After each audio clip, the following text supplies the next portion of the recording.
पाकिस्तान में आर्थिक संकट। आजकल देखा जा सकता है कि पाकिस्तान दूसरा श्रीलंका बन रहा है। क्या आप जानते हैं कि पाकिस्तान में वास्तव में क्या हो रहा है?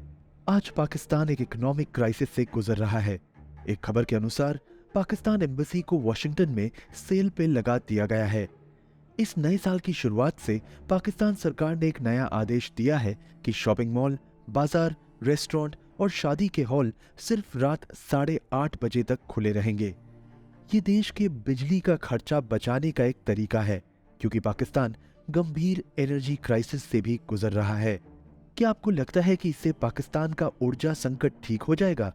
इंपोर्ट होने वाले पेट्रोलियम उत्पादों और फूड उत्पादों की कमी और देश के अलग अलग सेक्टरों के आर्थिक संकट ने पाकिस्तान को मुश्किल में लाकर खड़ा कर दिया है।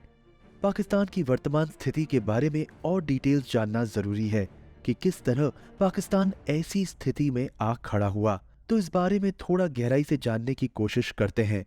पिछले कुछ वर्षों से पाकिस्तान की अर्थव्यवस्था मंदी से गुजर रही है। जीडीपी में गिरावट, यूक्रेन युद्ध के दौरान ग्लोबल इन्फ्लेशन, करेंसी डेप्रिसिएशन जिसके कारण आयात की लागत बढ़ाना और विदेशी मुद्रा भंडार में कमी, इन विभिन्न कारणों की वजह से पाकिस्तान में भारी आर्थिक संकट आया है।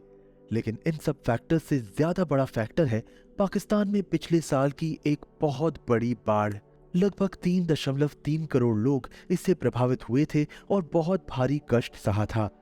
आर्थिक कारणों को अगर एक तरफ रख दें तो पाकिस्तान ने बहुत बार बाढ़ का अनुभव किया है, जो भारी तबाही का कारण बनी और 3.3 करोड़ लोगों को भारी कष्ट सहना पड़ा।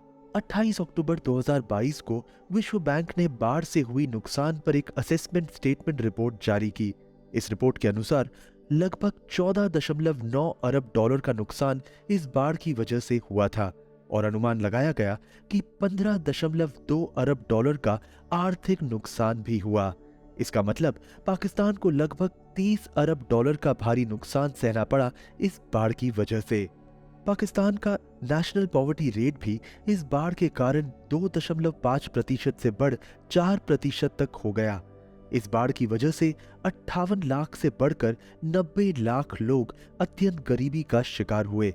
इसके अतिरिक्त पाकिस्तान में करंट अकाउंट डेफिसिट, पब्लिक डेब्ट और निर्यात बाजार में मांग की कमी की वजह से मैक्रो इकोनॉमिक रिस्क काफी ज्यादा है। पाकिस्तान के वर्तमान प्रधानमंत्री शहबाज शरीफ या पिछले प्रधानमंत्री इमरान खान के बीच राजनीतिक युद्ध भी एक बड़ा कारण है आर्थिक संकट का। दोस्तों, आगे बढ़ने से पहले इस वीडियो को लाइक करें और शेयर करके हमें सपोर्ट करें। तो चलिए वापस आते हैं अपनी विषय की तरफ। पाकिस्तान पिछले कुछ सालों से कड़ी महंगाई का सामना कर रहा है। इन्फ्लेशन रेट जो अक्टूबर 2021 में 9.19% था, दिसंबर तक 12.3% हो गया। फिर जनवरी 2022 में 13% से बढ़कर जून तक 21.32% हो गया और अगस्त तक उच्च रिकॉर्ड 27.26% को छू गया। इस सब के कारण फूड आइटम्स, गैस और तेल सब बहुत महंगे हो गए। रूस यूक्रेन के युद्ध ने भी एक बड़ा ऊर्जा संकट पैदा कर दिया। बढ़ता कर्ज और घटते फॉरेक्स रिजर्व पाकिस्तान के संकट की सबसे बड़ी चुनौती है। तत्काल बचाव पैकेज के बिना पाकिस्तान को जल्द ही टोटल इकोनॉमिक कोलैप्स का सामना करना पड़ेगा। यहाँ तक कि पाकिस्तान ने पिछले कुछ सालों में नॉन ऑयल आयात पर अपनी निर्भरता बढ़ाई है, वही देश के निर्यात में गिरावट दर्ज की गई है। पाकिस्तान ब्यूरो ऑफ स्टैटिस्टिक्स के अनुसार दिसंबर 2022 में देश का ट्रेड डेफिसिट 2.8 अरब डॉलर था। ये एक्सपोर्ट्स में 16% गिरावट के कारण 2.3 अरब डॉलर बन गया। वर्तमान में पाकिस्तानी रुपया एशिया में सबसे खराब वैल्यूड करेंसी है। जैसे जैसे करेंसी का मूल्य कम हुआ, स्वाभाविक रूप से आयात की लागत में भी बढ़ोतरी आई है। जैसा कि आप जानते हैं, जब इंपोर्ट्स बढ़ते हैं तो ये देश के विदेशी भंडार को कम कर देते हैं। इसका अर्थ है कि देश को एनर्जी इंपोर्ट्स की भुगतान के लिए फॉरेन करेंसी की आवश्यकता होती है। ज्यादातर देश इस मकसद के लिए अमरीकी डॉलर का इस्तेमाल करते हैं। दिसंबर 2022 में पाकिस्तान की फॉरेक्स रिजर्व 6 अरब डॉलर से नीचे गिर गए। ये 8 साल में सबसे निचला स्तर था। अनुमानों के अनुसार पाकिस्तान के पास वर्तमान में ऑयल इंपोर्ट करने के लिए केवल 1 या 2 महीने के विदेशी मुद्रा भंडार बचे हैं। इसलिए आर्थिक संकट के साथ साथ पाकिस्तान इस समय गंभीर एनर्जी क्राइसिस का भी सामना कर रहा है। इस समस्या के कारण पाकिस्तान सरकार ने मॉल, बाजार वगैरह को रात 8:30 बजे तक बंद करने का निर्देश दिया है। साथ ही अधिक ऊर्जा बचाने के लिए पाकिस्तान जुलाई से कुछ निर्माण उत्पाद जैसे less energy efficient electric fans पर भी प्रतिबंध लगाने की योजना बना रहा है। पाकिस्तान के रक्षा मंत्री ख्वाजा आसिफ के मुताबिक पाकिस्तान इस तरह के उपाय से 22.8 करोड़ डॉलर बचा सकता है। इसके अलावा पाकिस्तान सरकार ने देश के सभी सरकारी विभागों को बिजली की खपत में 30% की कमी लाने का आदेश दिया है। इसी के साथ आर्थिक संकट से जूझ रहा पाकिस्तान कर्ज के बढ़ते संकट से भी गुजर रहा है। राउटर्स की रिपोर्ट के अनुसार पाकिस्तान के पास जून 2023 से पहले भुगतान करने के लिए लगभग 30 बिलियन डॉलर का विदेशी कर्ज है।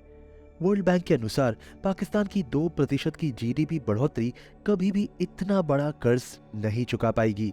23% तक बढ़ने वाली महंगाई देश के सामने गंभीर चुनौतियों के प्रभाव को और बढ़ा देती है। इस सब के अलावा पाकिस्तान के लोग वर्तमान में बढ़ती हुई बेरोजगारी का सामना कर रहे हैं। हाल ही में केवल 1187 वैकेंसीज वाली कांस्टेबल भर्ती परीक्षा के लिए इस्लामाबाद के एक स्टेडियम में 30,000 से अधिक लोगों के इकट्ठा होने का दृश्य सोशल मीडिया पर वायरल हुआ था।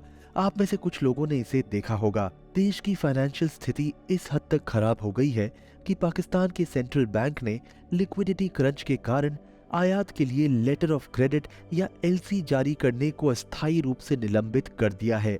पाकिस्तान में डिफेंस इक्विपमेंट का आयात भी वर्तमान में प्रतिबंधित है। क्योंकि सरकार के पास गैस के आयात बिल का भुगतान करने के लिए पैसा नहीं है, इसलिए इस भीषण सर्दी में भी देश में गैस की कमी हो रही है।